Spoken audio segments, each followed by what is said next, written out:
ahora colóquelo en diferentes aspectos de su vida.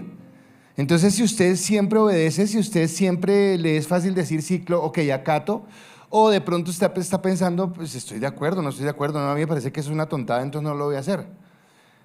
O me convencen de que eso está bien, porque si no me convencen, yo no voy a hacer nada que no me convenzan. Y argumentamos en ese sentido. O si no me incomoda, o no afecta una posibilidad en mi vida. Y obviamente todo esto está por fuera del concepto que Dios tiene. Y acá es donde se hace más fuerte ser cristiano, porque entonces la palabra me lleva a mí a regirme a lo que dice la palabra. Pero yo quiero regirme por lo que yo pienso, por lo que yo siento, por lo que escucho alrededor. Entonces estábamos, no sé si era con Sofía o con Mateo, creo que era con Mateo que estábamos, y un señor se acercó y empezó a hablar de lo que habla la gente, ¿verdad? No voy a repetirlo pero diciendo que era injusto y que lo que estaban haciendo era otra cosa menos el hacer las cosas bien. Y entonces es fácil que yo caiga.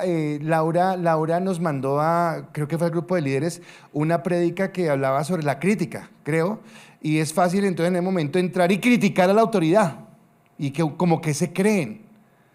Y es complicado, ¿verdad? Entonces ser cristiano no es tan sencillo muchas veces. Y acá habla en diferentes aspectos, porque obviamente ese tipo de obediencia que estoy marcando no es la que Dios quiere, no es la que Dios ha estipulado en su palabra, sino que la obediencia que Dios espera en nosotros es que sea una obediencia cabal, completa a lo que Dios quiere. Y voy a leerle unos aspectos de lo que es la obediencia, que significa sujetarse a una autoridad o a un mandato establecido. Y cada una de las palabras que yo voy a mencionar, quisiera que usted dijera, no, es fácil, eso es fácil. O si usted dice, me cuesta. Entonces, por ejemplo, obediencia es acatamiento. Acatamiento es hago justamente lo que me dicen que haga. Obediencia es sumisión.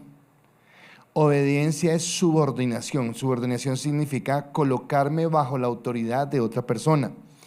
Obediencia es respeto. Obediencia es sometimiento. Obediencia es docilidad. Obediencia es disciplina. Ahora, si usted hiciera un checklist ahí, ¿a cuántos le colocó Chulito? Estoy sobrado. Acato, soy dócil, soy disciplinado, respeto. Eso nunca me cuesta, ¿no? Y si miramos, nos cuesta, ¿verdad? No es fácil. No es sencillo el sujetarse, porque estamos siempre yendo más en nuestro concepto. Pero ahora, si somos más puntuales y preguntamos con respecto a la autoridad máxima, que es la autoridad de Dios, entonces creo que todos los que estamos acá amamos a Dios, ¿verdad? ¿Todos amamos a Dios? Ok. Pero Jesús dijo un día que si nosotros lo amábamos, lo mostrábamos era obedeciendo sus mandamientos. Y entonces la pregunta es, ¿qué tan obediente es usted a los mandatos de Dios? Pero entonces la pregunta primera no sería ¿qué tan obediente es usted a los mandatos de Dios?, sino la primera pregunta sería, ¿conoce usted los mandatos de Dios? Porque si no los conocemos, ¿cómo obedecemos? O sea, yo no puedo obedecer lo que no tenga. Una de las cosas que nosotros sufrimos, y no solamente en este tema de obediencia, sino en muchos, es que suponemos. ¿Se da cuenta que muchas veces suponemos, yo supongo que, yo creo que, no sé si con los que son acá pareja, Wilmar y Nidia o cualquiera acá, han peleado porque, ¿cómo así usted no pensaba lo mismo que yo? ¿Cómo así no habíamos hecho este plan? Nunca hablamos de esto. Yo pensé. Yo creí, a mí me pareció, y eso es terrible. Hay una definición que encontré, creo que va a aparecer en las notas, de lo que es obediencia conforme a la Escritura, y dice, obediencia significa hacer lo que Dios dice en el momento y de la manera que dice que se haga. Para obedecer debemos saber lo que le agrada al Señor, lo cual requiere que leamos y nos familiaricemos con las Sagradas Escrituras. Ok. Una de las cosas que afecta a la iglesia hoy en día, cuando hablo de iglesia no estoy hablando de ICAS, estoy hablando de la iglesia en general. Una de las cosas que afecta a la iglesia es que nosotros queremos amar a Dios desde el sentimiento. Dios, cómo te amo, eres lo máximo, Dios, en serio. Y a veces somos como Pedro, ¿verdad? Daría la vida por ti, porque en serio mi corazón se consume en el fuego de tu amor. Y Dios nos pide cosas sencillitas y no, pero no, eso no. O sea, y en nuestro vocabulario expresamos palabras muy fuertes del amor que le tenemos, pero nuestros hechos dan a entender algo totalmente contrario a lo que hay. Así que esta definición me lleva inmediatamente a entender la necesidad que tengo, no solamente de conocer, sino también de conocer, leer, escudriñar la Escritura, para que yo pueda entender cuál es la voluntad de Dios. Y creo que cuando el apóstol Pablo estaba preparando a Timoteo para el ministerio, cuando le escribe sus cartas, que las cartas de Pablo a Timoteo son cartas de un apóstol a un pastor en formación, a un pastor que le está diciendo: vea, usted que ha sido llamado a este ministerio, usted que ha sido llamado a esto tan sagrado, esto es lo que se espera de usted, esto es lo que se quiere de usted. En esas cartas, en una de ellas, en uno de sus apartes le dice lo siguiente. Este es un texto que usted y yo hemos leído toda la vida, pero que quiero referirlo acá, y es 2 de Timoteo 3, 16, 17, dice: toda la Escritura es inspirada por Dios y útil para enseñar, para redarguir, para corregir, para instruir en justicia, a fin de que el hombre de Dios sea perfecto, enteramente preparado para toda buena obra. Ahora, mira por un momento a la persona que tienes a tu lado y dile: ¿estás preparado para toda buena obra? ¿Ya estás listo para toda buena obra? David, ¿estás preparado para toda buena obra? Cada uno de nosotros estamos preparados. Pero según lo que yo leí, para estar preparado para toda buena obra, yo necesito ir a la palabra, porque la palabra es la que me prepara. Tuvimos una visita en estos días en mi casa de una familia que quería una conversación con nosotros y está llegando a la iglesia. Y obviamente ellos nos preguntaban que cuál era el alineamiento de la iglesia, que hacia dónde íbamos, y creo que lo que le insistí más era en decirle que nosotros no pretendemos ser perfectos, que entendemos que tenemos dificultades, que tenemos fallas, que seguramente podremos tener muchos errores, pero que una cosa que sí tenemos clara es que queremos vivir y sujetarnos a la palabra. O sea, que la palabra sea lo que dirija nuestras vidas. Y tal vez en la conversación veía que había muchos, ¿cómo decirlo?, baches o pensamientos que ellos tenían, que vienen producto de una cultura cristiana, de algo me imagino que es así, pero que realmente no viene de la palabra. Y usted se aterraría si nos ponemos a mirar cuántas de las cosas que se hacen en muchas iglesias están en la palabra, y usted va a ver que no, eso no está en la palabra. Fue invención de hombres que empezamos a hacer y actuar como nos parece, como creemos, y nos apartamos o nos desviamos. Por eso, hoy quiero iniciar un ciclo, y este es un miniciclo, los últimos han sido miniciclos, así que solamente me va a tomar tres enseñanzas, la de hoy y 2 más. Y este miniciclo le he colocado como título: Confiando en su palabra. Y la palabra confiando en su palabra es intencional. ¿Por qué? Porque hubiera podido colocarle obedeciendo a su palabra, porque estamos hablando de la obediencia. Pero entendí algo, y en esta tarde que tenía una consejería con alguien fue bien especial, porque yo le decía que cuando nosotros confiamos en Dios podemos obedecer. Y la respuesta la encuentro en Abraham. En Abraham fue llamado amigo de Dios, ¿verdad? Los que saben de Biblia, quiero que me respondan: ¿por qué Abraham fue llamado amigo de Dios? Por la fe, porque tuvo fe. Pero ese Abraham, que es amigo de Dios y que se llamó amigo de Dios, fue por la fe. La fe, ¿a qué lo llevó? A la obediencia. Entonces, ¿cómo se mostraba la fe de Abraham? Por la obediencia. O sea, Abraham no solamente decía: uy, yo creo en ti, entrégame a tu hijo. No, ¿qué le pasa? No. Él dijo: ok, te amo y obedezco, y esto que me estás pidiendo me duele. Creo que le dolía más que el parte que me sacaron a mí, que le están pidiendo un hijo. Pero dice: me duele, pero te lo quiero entregar. Y entonces esa fe, esa confianza en Dios, lo llevó a obedecer.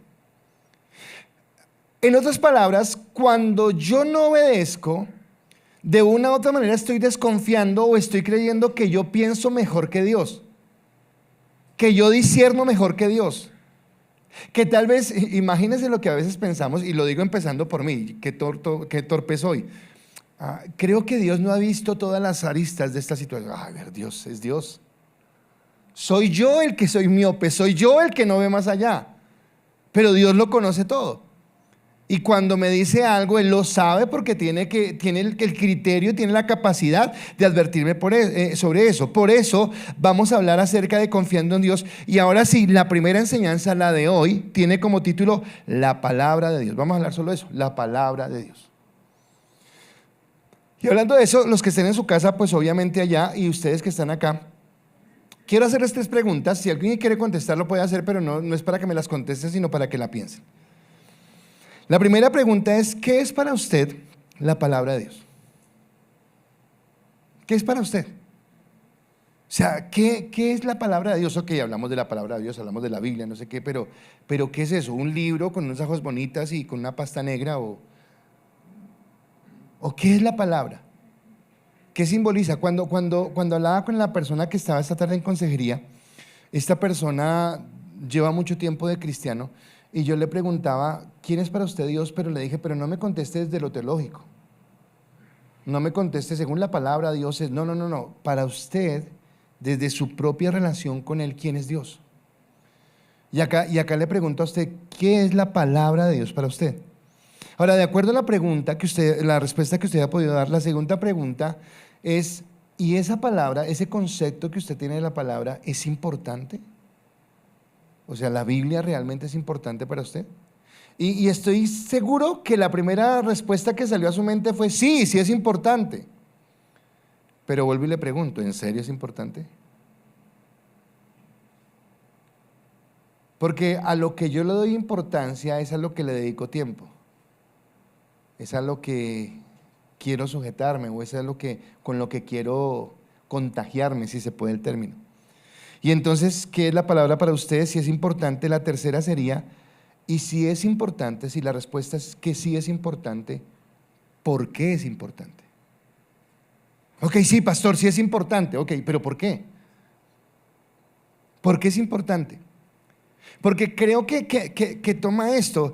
Hay dos cosas básicas en la vida de todo cristiano. 2 cosas que son fundamentales y que tal vez hemos llegado a degradar tanto el evangelio porque no ahondamos en esas 2 cosas importantísimas: la oración y la Biblia. O sea, todos acá sabemos lo importante que es la oración. Todos acá sabemos lo importante que es la lectura de la palabra. Pero todos a la vez sabemos lo difícil que es tener una disciplina en cuanto a todos los días tener una vida de oración y una vida de comunión con Dios. Yo me admiro, no he llegado a ese nivel, pero cuando uno lee personajes como Martín Lutero, como Charles Spurgeon o como cualquiera de estos tipos de antes, pues uno decía, wow, qué prédicas y cómo hablaba, y bueno, y queda uno deslumbrado. Bueno, vaya y mire su vida en secreto.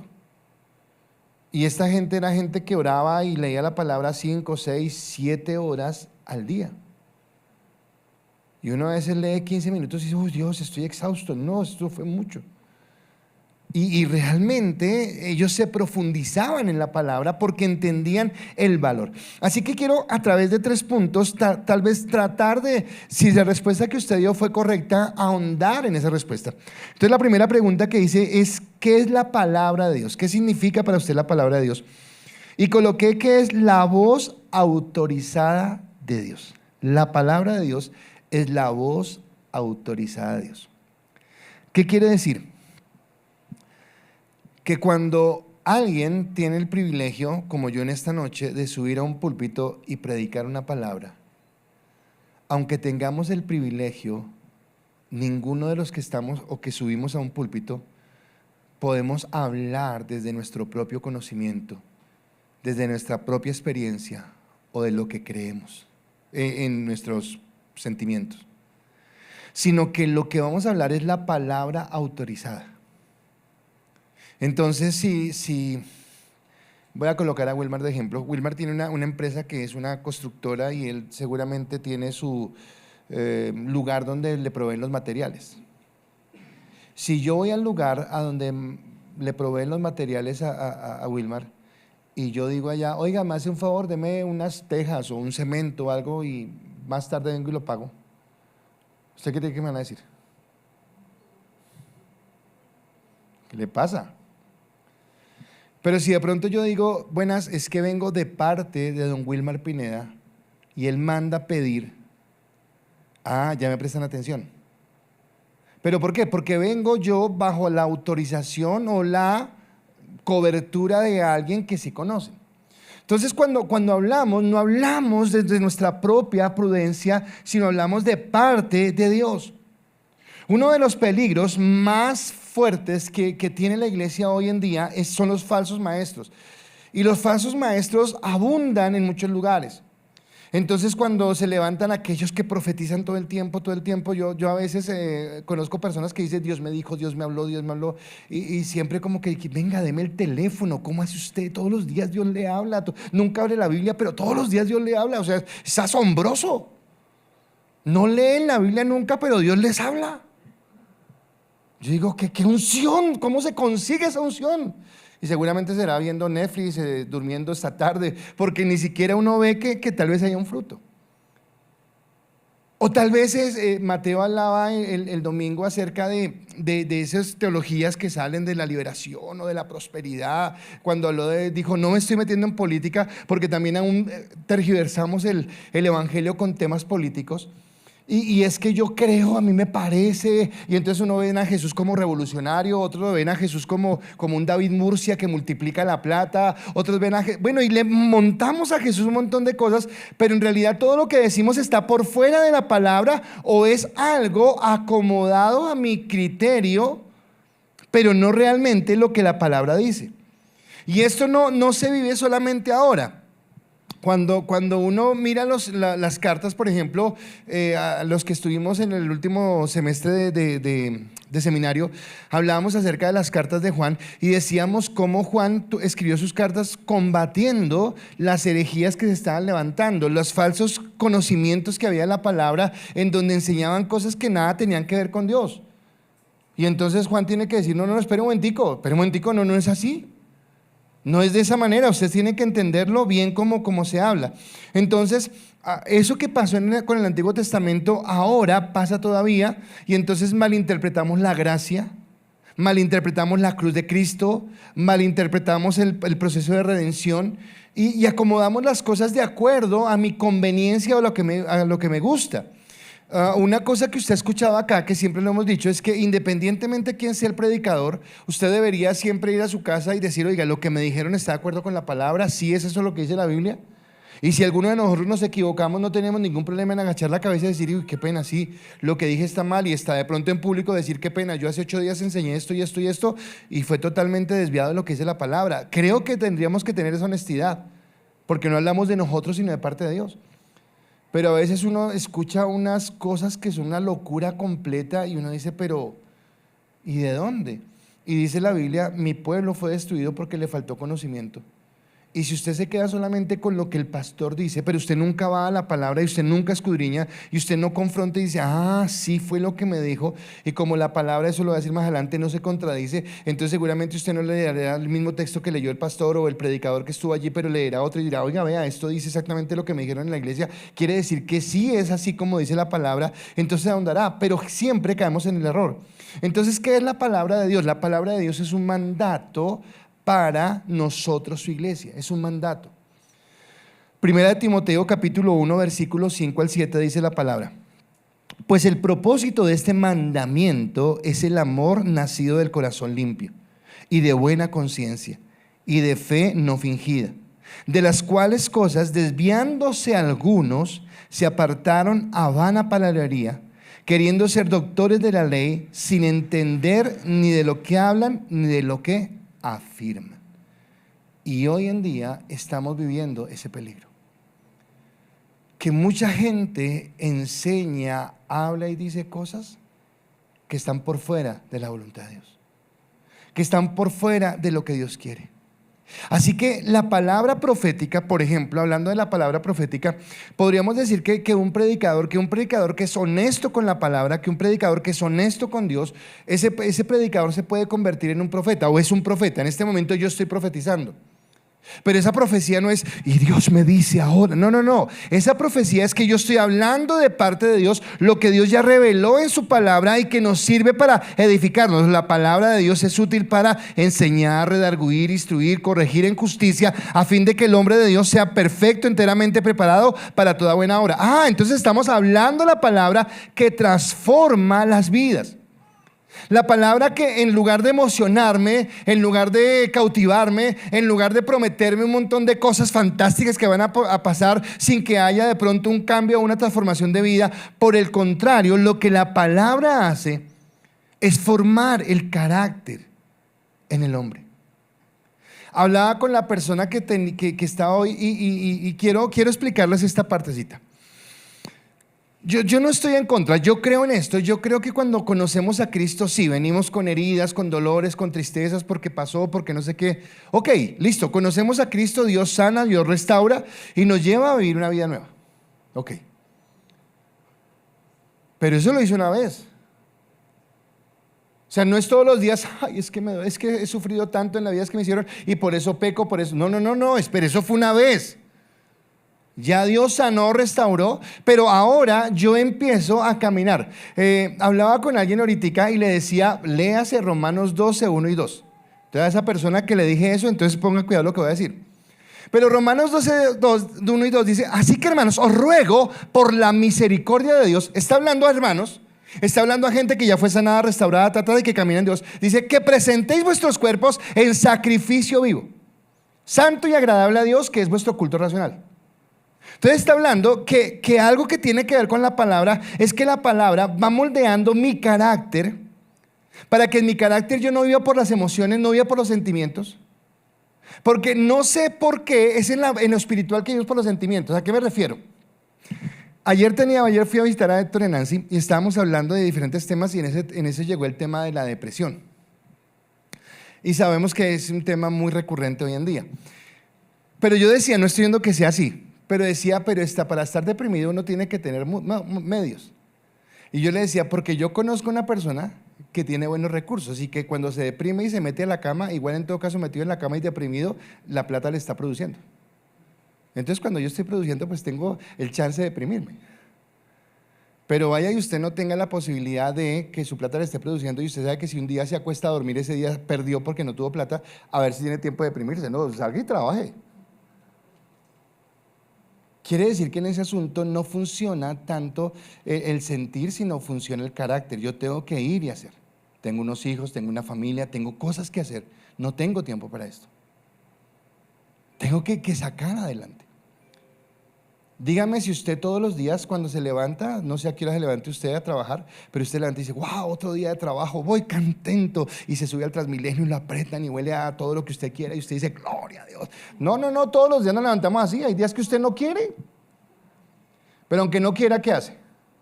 Lo hace, porque tiene que hacerlo, porque usted tiene que ir a trabajar, o tiene que ir a estudiar, o tiene que cumplir algo.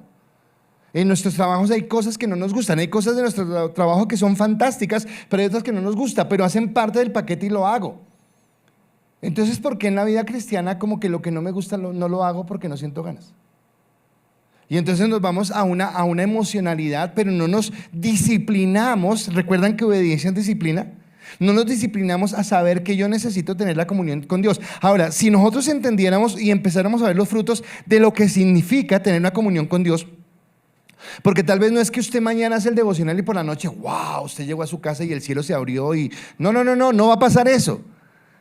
Pero resulta que usted va a notarlo en su vida y la gente que está a su alrededor va a notar que usted es más sabio, que usted es más entendido, que van a buscarlo a usted para pedir consejo porque ven en usted a alguien en quien se puede confiar, pero no es porque usted sea el superhombre o la supermujer, sino porque usted tuvo intimidad con la palabra, porque usted tuvo intimidad con Dios, porque usted viene a la iglesia el domingo y recibe palabra y viene el miércoles y recibe palabra, pero usted no se conforma con ello, sino usted que sabe que necesita tener una relación personal e íntima con Dios.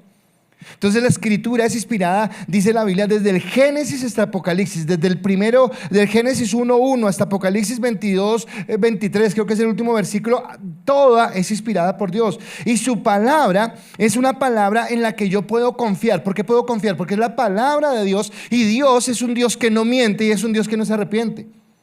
Ahora, hay cosas que no voy a entender, hay cosas que en el momento me voy a rascar la cabeza y decir, pero, ¿por qué?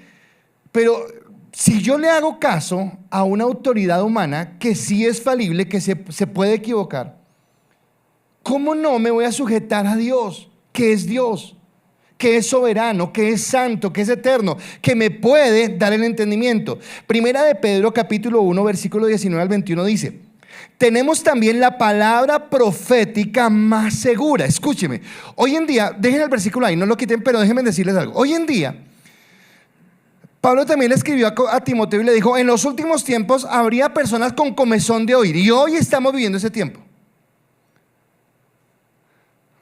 Acá no hay tanta gente, pero tal vez hay otros lugares que en este momento están abarrotados, porque el profeta tal viene. ¡Uy, el profeta! ¿Y qué mueve las emociones? ¿Qué me va a decir? Y ojalá me hable a mí, ojalá, míreme acá estoy. Hábleme, dígame, muéstreme. Y yo quiero que alguien, qué sé yo, con unos superpoderes de no sé dónde, venga y me diga algo que la palabra me ha dicho, me ha revelado. Es más, a mí me gusta la promesa, pero no me gusta el cumplimiento de su palabra. Me gusta que me digan que voy a prosperar, que voy a ser feliz, que mi negocio, que este año voy a soñar y voy a alcanzar eso me gusta, pero no me gusta que me digan que Dios sí puede hacer eso, pero que Él espera que mi corazón sea para Él, que me rinda a Él, que entienda que el propósito. Estaba escuchando otra prédica, y en esa prédica me impactaba porque el predicador decía que las metas que tenemos en la vida sí son importantes, pero las metas no es el propósito. Que casarnos sí es importante, pero yo no vine a esta tierra exclusivamente a casarme, o exclusivamente a tener hijos, o exclusivamente a tener una casa, o tener un carro. No, son metas que tenemos, pero que el propósito último y el propósito más grande que tenemos cada uno de nosotros es agradar a Dios. Es que mi vida sea olor grato delante de Dios.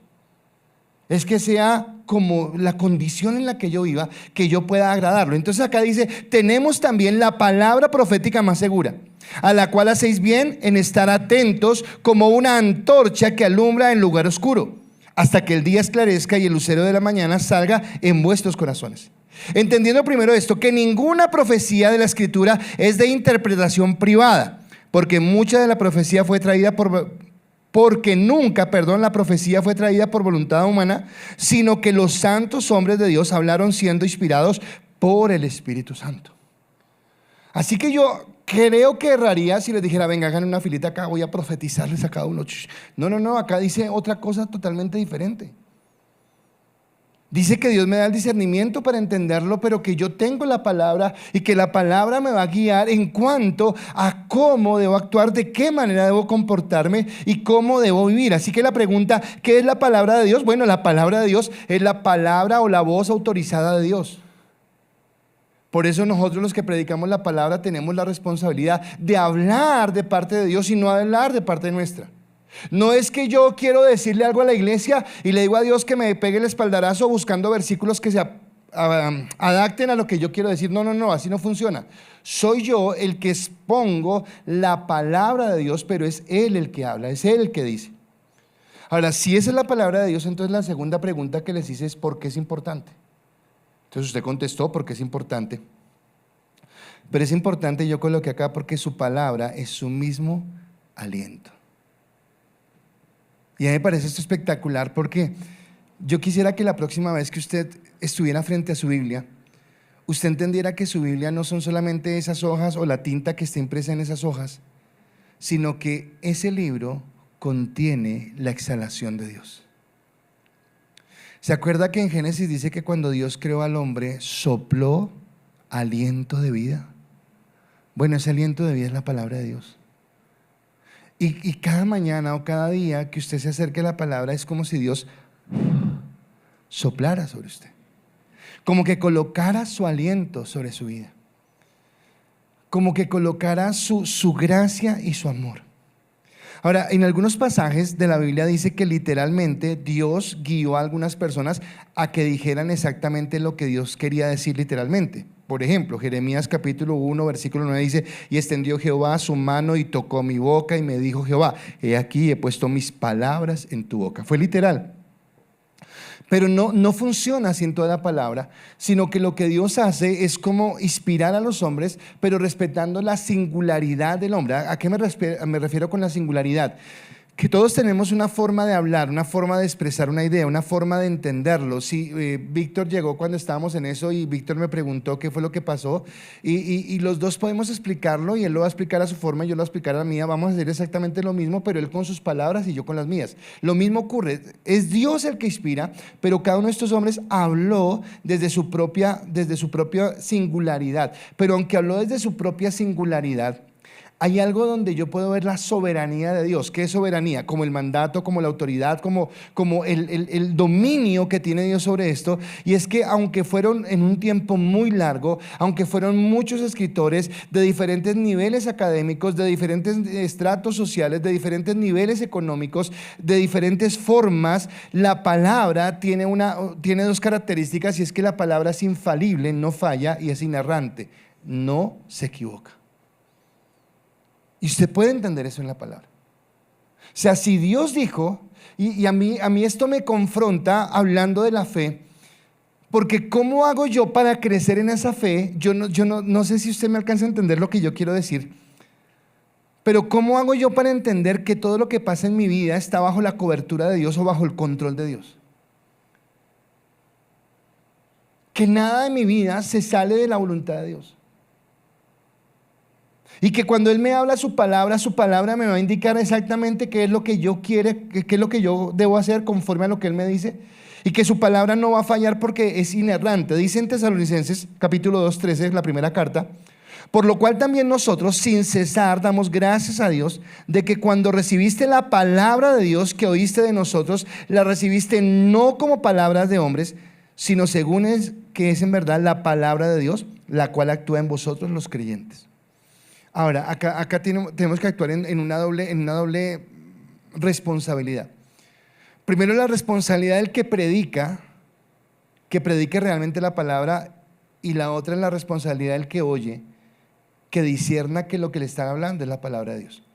Pero escúcheme, si usted solamente escucha al predicador, pero usted en su intimidad nunca lee la Biblia, entonces usted siempre va a creer lo que le diga el predicador, porque usted no tiene con qué compararla. Porque usted no tiene con qué hacer un balance. Usted no tiene con qué decir, oiga, sí, esto es verdad porque yo ya lo leí. Entonces necesita usted entender que Dios es el que lo llama a encontrar esa palabra. Así que usted ahora puede entender que hay una palabra porque es importante, porque es la palabra emitida por Dios, porque Dios quiere hablarle cada mañana. Ahora, tal vez en nuestras fantasías locas quisiéramos que realmente Dios se apareciera y nos hablara. Eso es nuestras fantasías. Pero donde Dios aparezca y nos hable, nos morimos. O sea, no aguantaríamos eso. Pero Él dejó su palabra. Y a medida, yo creo que ustedes han escuchado de lo que pasó en pandemia cuando un familiar de Yanni, que vive en Australia, una vida totalmente loca, llena de cosas inconsistentes y no sé qué. Y la chica, empezando la pandemia apenas, un día me llamó y me dijo: estoy mal, estoy desesperada, necesito que me guíen porque no sé nada.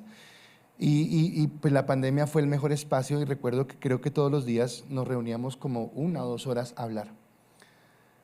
Pero realmente en esa mujer yo vi como que se despertó un apasionamiento tanto por la oración como por la palabra. Y después de 3 o 4 meses que yo llevaba hablando con ella, era tan evidente ver el cambio. Era tan evidente ver cómo su pensamiento, cómo sus palabras habían cambiado, cómo su carácter, cómo el deseo de la santidad. Y tal vez otra cosa que yo veía era que ella no estaba esperando que Dios la bendijera, que Dios la prosperara, que Dios le... No, ella estaba anhelando tener un corazón que se asemejara a Cristo. Estaba anhelando que el Espíritu Santo cada día la redarguyera más para caminar conforme a la voluntad de Dios. O sea, su conversión realmente la llevó a tener una sed y un anhelo por Dios. Eso es lo que produce la palabra. Y es lo que Dios quiere. Ahora, vuelvo y digo, nosotros podemos tener muchas excusas en cuanto al trabajo, las ocupaciones, una cosa y la otra, pero la verdad es que nos falta tomar una decisión. Cuando yo le citaba a la persona que le hablé la tarde, Romanos 12, 1 y 2, no le hablé el versículo 2, pero cuando le citaba le decía, es de carácter. O sea, yo necesito tomar carácter, yo necesito entender que esto es lo que yo realmente quiero. Tenemos un hijo deportista, ¿verdad?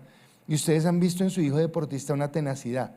Porque ese hijo deportista entonces de pronto a veces se van de vacaciones y dicen, no voy a vacaciones, tengo que entrenar, no sé qué. Van de vacaciones y dicen, no como esto porque me va a engordar, porque no sé qué, porque estamos descansando pero tengo que salir de ejercicio.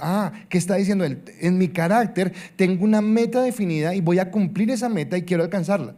Cuando uno dice, uy, Víctor es maestro en el piano y chévere, y Víctor llegó a ser maestro viendo Netflix y rascándose la cabeza, la barriga todo el día. No, él llegó a ese lugar porque tuvo una disciplina y porque tal vez lo que no hizo mucha gente que también tenía talento lo hizo él. Y fue sentarse y dedicarse. ¿Cuánto dedicabas? Por ahí 5 minutos al diario, ¿cierto? 5 minutos. No, es de tiempo. Bueno, Dios también es de tiempo. Dios también es de tomar y de ese momento para estar con Él y para caminar con Él y recibir ese aliento que viene de Dios. Entonces es importante porque es el aliento de Dios. Ok, pero listo, si es importante porque es el aliento de Dios, entonces ¿cómo viene a ser importante para mí? Ok, listo, es el aliento de Dios, pastor, y voy a leer la Biblia, pero ¿y qué tiene que ver conmigo personalmente? Entonces yo les he dicho que a mí no me gustan los devocionales que en la radio y ustedes, bueno, voy a decirlo con nombres propios, pero por favor entiéndame que no estoy criticando, sino quiero hacerlo. Entonces la dosis diaria o la píldora, no sé qué. Es que es tan lindo. Pero es una persona que le está diciendo a mucha gente lo mismo. Y Dios te quiere decir a ti algo específico, a ti. Te quiere hablar. Quiere tener una comunión contigo. Creo que en la última predica que di, utilicé un versículo que dice que el Espíritu nos anhela celosamente.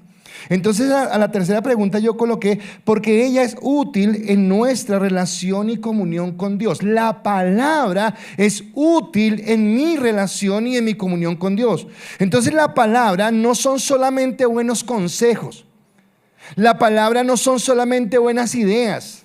La palabra no son solamente historias apasionantes y wow, realmente pasó eso. No, la palabra es mucho más, porque la palabra es Cristo mismo, porque la Biblia me dice que Cristo es la palabra de Dios hecha carne y que tiene el poder de transformarme.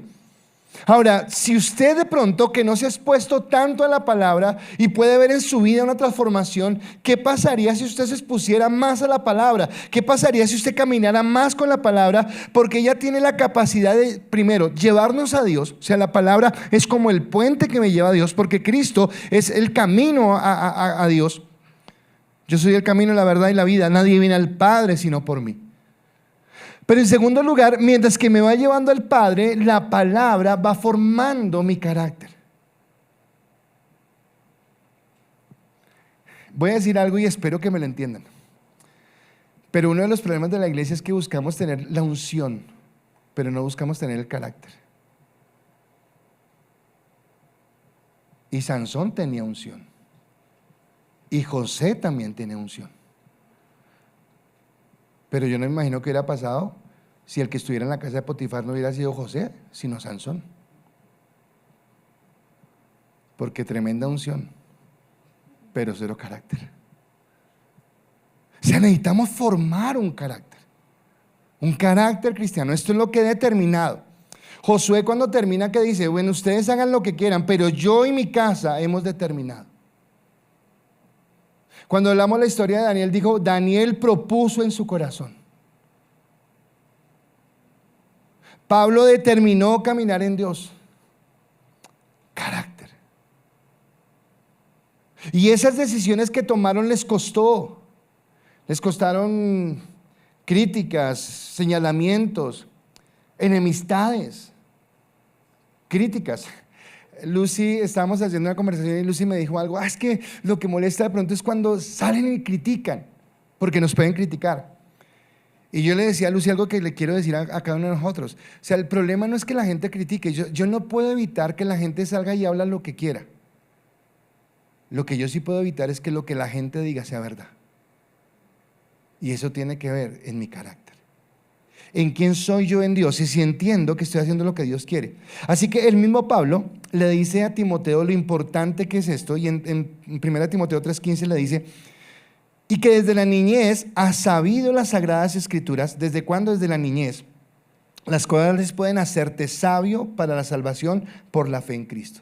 Así que la Biblia es la que me lleva a ser salvo. Ahora, esto es el preámbulo de una serie que va a empezar más larga. No les cuento qué es, solamente Sofía sabe que es y eso porque se me chispoteó con ella.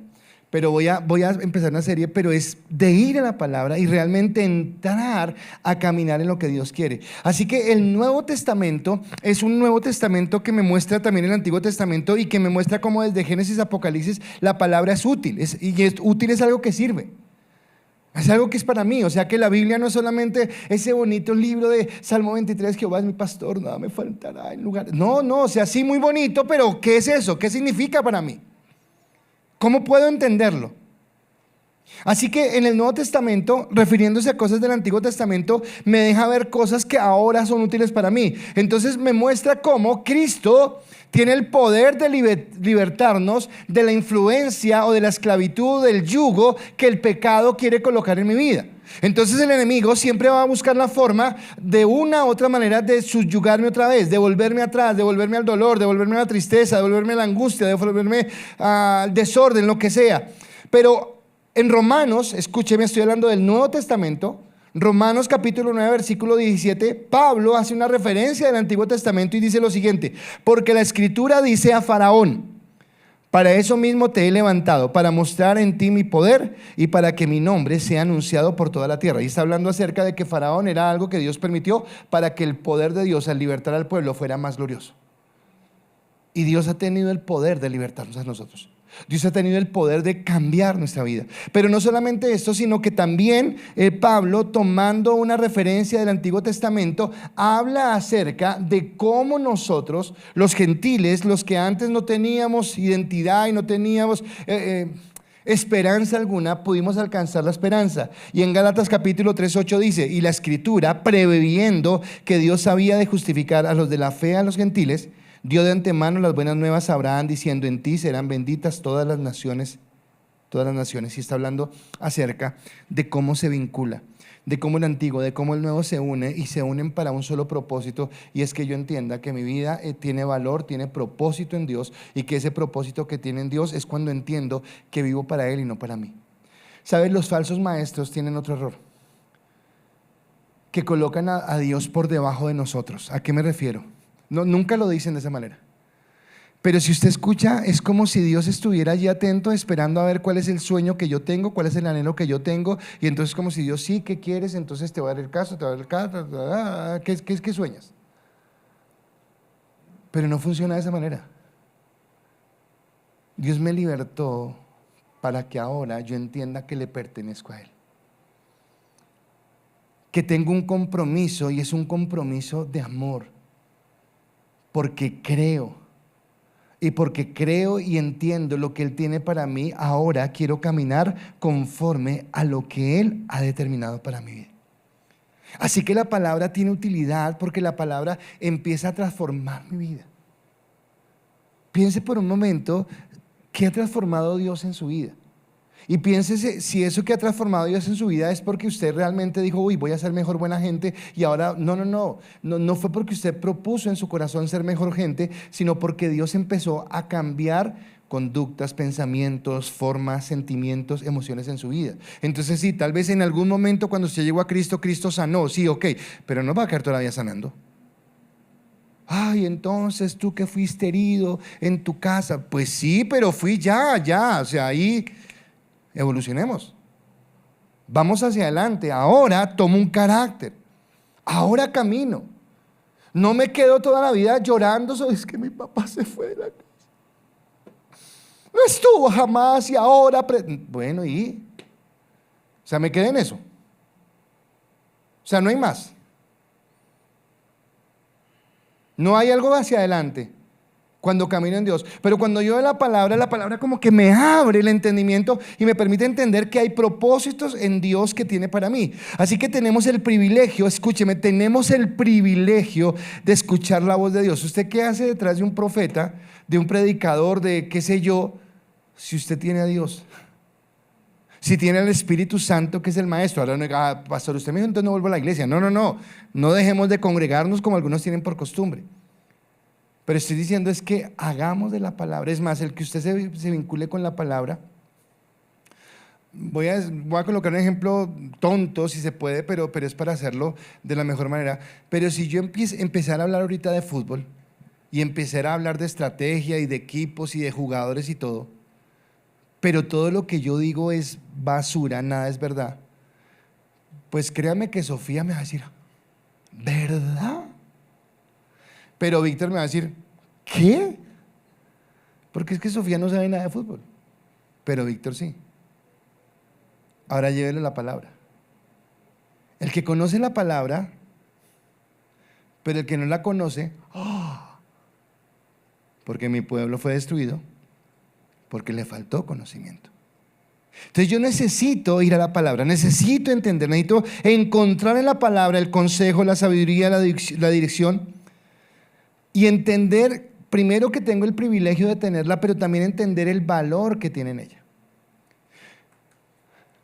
¿Qué se espera? ¿Qué espera un padre de un hijo? Yo creo que un padre disfruta la época de bebé, dándole tetero, viéndolo caminar, que dijo pa, que dijo ma, que no sé qué. Pero usted se imagina, usted feliz porque Andrei dijo pa. No, hermano, ya eso pasó hace rato. Ya yo quiero es que estudie o que trabaje o qué sé yo. ¿De acuerdo? Lo mismo es en la iglesia, que crezcamos. Y que un día no dependamos del pastor, no dependamos del líder, sino que dependamos de Dios. Ahora, obviamente siempre vamos a necesitar a alguien y hay cosas que sí necesitamos consultarlas. Pero cosas, no todo el tiempo. Pastor, ¿qué camisa me pongo hoy? ¿La amarilla o la roja? A ver. O sea, vamos creciendo en el conocimiento de lo que Dios quiere. ¿Y cómo adquiero yo esa fortaleza en mi vida cuando yo voy a la palabra? Así que esta es la primera, como le dije, de tres enseñanzas, en donde vamos a hablar acerca de cómo nosotros confiamos en la palabra y cómo volvemos. Pero, ¿por qué insisto tanto en eso? Porque realmente necesitamos volver a la palabra. Usted no necesita que yo le hable del amor de Dios ni de los milagros no, usted necesita es entender que la palabra es su alimento diario. Que la palabra es lo que nos fortalece, es lo que nos ayuda a crecer, es lo que nos ayuda a madurar, es lo que nos ayuda a tomar buenas decisiones. Es que cuando estemos en momentos de angustia, ella es la que nos va a librar. Y qué bueno cuando yo la leo, cuando yo la memorizo, porque es como si fuera un archivo. Es como si cuando yo tengo un momento de dificultad, un momento de ansiedad o algo, el Espíritu Santo viene a ese archivo que se llama mi corazón y me dice, pum, usted tal día leyó esto, recuerde que yo le dije que iba a estar con usted, recuerde que yo le dije que tuviera cuidado, recuerde que yo le dije que viviera en santidad, recuerde que yo le dije que tomara decisiones correctas. Y entonces va forjando en mí un carácter. Y me hace depender más de Dios y no depender de las personas, depender de un trabajo, depender de una posición, depender de un nombre, depender de muchas cosas, sino de lo que Dios quiere. Así que les animo a que hoy volvamos a ese amor por la palabra. Si vamos a hablar de la obediencia está directamente relacionada con la Biblia. No puedo obedecer si no conozco la palabra. No puedo obedecer si no sé qué es lo que Dios dice y qué es lo que Él espera que yo haga.